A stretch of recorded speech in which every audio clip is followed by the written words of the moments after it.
board জিন্দাবাদ অসম দিনী তালিম বোৰ্ড জিন্দাবাদ আলহামদুলিল্লাহ সুম্মা আলহামদুলিল্লাহ সকলো আমি অসমবাসীয়ে প্ৰায় গম পাওঁ দিনে তালিম বোৰ্ড এখন আছে যে অসম দিনে তালিম বোৰ্ডৰ অন্তৰ্গত গোটেই অসমত মক্তবৰ যিটো শিক্ষা এই শিক্ষাটোক কি ধৰণে আমি আগুৱাই লৈ যাব পাৰোঁ সেইটো এটা বোৰ্ডৰ নেতৃত্বত এটা কাম চলি আছে আৰু গোটেই অসমৰ লগত ইনশাআল্লাহ আমাৰ এই গোলাঘাট জিলা ধনশিৰি মহকুমাত ইনশাআল্লাহ সক্ৰিয়ভাৱে আমাৰ ওলমাসকলে মক্তববোৰৰ লগত মেহনত কৰি ল'ৰা ছোৱালীসকলক শিক্ষাত কেনেকৈ আগুৱাই লৈ যাব পাৰি তাৰ কাৰণে এটা মেহনত চলি আছে আৰু সেই উপলক্ষে আজি আমাৰ দিনে তালিম বোৰ্ডৰ অন্তৰ্গত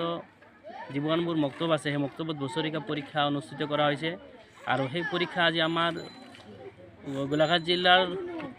উৰিয়ামগঞ্জ থানাৰ অন্তৰ্গত আমাৰ সোণাপুৰ জামে মছজিদত অনুষ্ঠিত কৰা হৈছে আৰু এই পৰীক্ষাত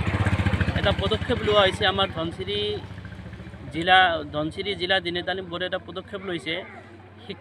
পৰীক্ষাৰ লগত কেনেকুৱা ৰাইজৰ মাজত আমাৰ এই শিক্ষা সজাগতা কৰা যায় তাৰ কাৰণে সকলো ল'ৰা ছোৱালী মক্তবৰ ল'ৰা ছোৱালীসকল আৰু আমাৰ এই অঞ্চলৰ বিজ্ঞ আলিম ওলামাসকল একত্ৰিত হৈ এটা শ্লোগান দিছে এটা শোভাযাত্ৰা কৰিছে যে কেনেকুৱা আমি ৰাইজৰ আগত যে আমাৰ আজি ল'ৰা ছোৱালীকে যিসকল শিক্ষাৰ পৰা বঞ্চিত হৈ আছে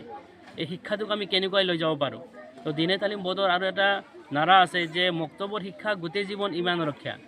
যে আমি মুছলমান হিচাপে যদি বসবাস কৰিব পাৰোঁ তো আমাৰ ইমান থকা জৰুৰী আৰু ইমান যেতিয়া হ'ব আমি যিখিনি আমাৰ মৌলিক যিখিনি শিক্ষা সেই শিক্ষাটো আমাৰ জৰুৰী আৰু সেই শিক্ষাটো আমি ক'ত পাম আমি মক্তবৰ পৰা পাম তো আমাৰ সেই মক্তবত কি ধৰণে আমি উপযুক্ত সময়ত উপযুক্ত শিক্ষা দিব পৰা যায় সেই পদক্ষেপ লৈ ইনশাআল্লাহ আজি দিনে তালিম বোৰ্ডে কাম কৰি আছে আলহামদুলিল্লাহ আমি দিনে তালিম বোৰ্ডক আমি ধন্যবাদ জ্ঞাপন কৰিছোঁ লগতে আমাৰ ধনশিৰি জিলা দিনে তালিম বোৰ্ডকো আমি ধন্যবাদ জ্ঞাপন কৰিছোঁ যে আলিম ওলামাসকলে বহুত কষ্ট কৰি আজি আমাৰ এই ল'ৰা ছোৱালীৰ মাজত দিনৰ শিক্ষাৰ যিটো সজাগতা বহুতো ল'ৰা ছোৱালী আছে মক্তবৰ পৰা বঞ্চিত হৈ আছে বা এটা মানুহে জেনেৰেল শিক্ষাৰ নামত এই শিক্ষাটো মানুহে কি কৰিছে আঁতৰাই গৈছে কিন্তু শিক্ষা কোনো জেনেৰেল বা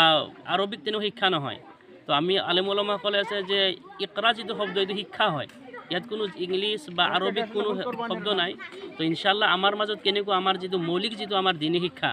মক্তবৰ শিক্ষাটোক আমি কেনেকৈ আগুৱাই লৈ যাব পাৰোঁ আমাৰ ল'ৰা ছোৱালীসকলে কম সময়ৰ ভিতৰত কেনেকুৱা এজন মুছলমান হিচাপে নিজৰ জিন্দগীটো জীৱন যাপন কৰিব পাৰে সেই পদক্ষেপ লৈ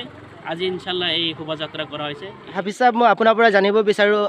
এই মক্তবত কি শিকোৱা হয় আচলতে এনে মক্তব ধৰা শিক্ষা লৈ পেলাই যিটো মানুহৰ এটা ধাৰণা আছে এনে আপোনালোকৰ মক্তবত কি শিকোৱা হয় এই বিষয়ে দুইষাৰ ক'ব মক্তব বুলি ক'লে চাওক আমি জানো যে প্ৰত্যেকটো ধৰ্মাৱলম্বী আমাৰ ইয়াত বসবাস কৰি আছে আৰু গোটেই ধৰ্মৰ এটা নিয়ম নীতি আছে তো এই নিয়ম নীতি যিখিনি দুনিয়াত চলিবৰ কাৰণে কোনো জন্মগত হিচাপে শিক্ষা কোনো লৈ নাহে সেইকাৰণে এই দুনিয়াখনত আহি যেতিয়া আমি আহিছোঁ ইয়াত আমাৰ শিক্ষা জৰুৰী আৰু আচল কথা হৈছে কি আমাক সৃষ্টিকৰ্তা এজন আছে আল্লাহ আমি যাক বিশ্বাস কৰোঁ আমাৰ সৃষ্টিকৰ্তা এজন আছে আমাৰ আল্লাহ মালিক আমাৰ তো আমি যদি তেখেতক যদি চিনি নাপাওঁ আৰু তেখেতক চিনি পাব লগা হ'লে আমাৰ প্ৰাথমিক যিখিনি নলেজ সেই আমাৰ জ্ঞানখিনি জৰুৰী তো আমাৰ হৈছে আমাৰ সৃষ্টিকৰ্তাক আমি কেনেকৈ চিনি পাম আজি যদি মোৰ সৃষ্টিকৰ্তাক যদি মই চিনি নাপাওঁ তেনেকৈ আজি মোৰ মা বাবাক মই চিনি নাপাম আচল সৃষ্টিকৰ্তাৰ কোন মোৰ আল্লাহ মোৰ ৰব হয় তো মোৰ যেতিয়া মোৰ ৰবক মই আল্লাহক যেতিয়া মই চিনি নাপাম তেতিয়া মই ডাঙৰক চিনি নাপাম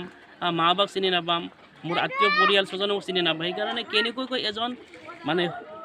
সুশিক নাগৰিক আমি দেশখন চলাব লগা হ'লে আমাৰ এজন উপযুক্ত মানুহ হ'ব লগা হ'লে শিক্ষাৰ মৌলিক অধিকাৰ যিখিনি দিবই লাগিব এজন মানুহ হিচাপে দুনিয়াত বসবাস কৰিবলৈ যিমানখিনি শিক্ষা গোটেইখিনি শিক্ষাৰ আমাৰ যিখিনি প্ৰয়োজন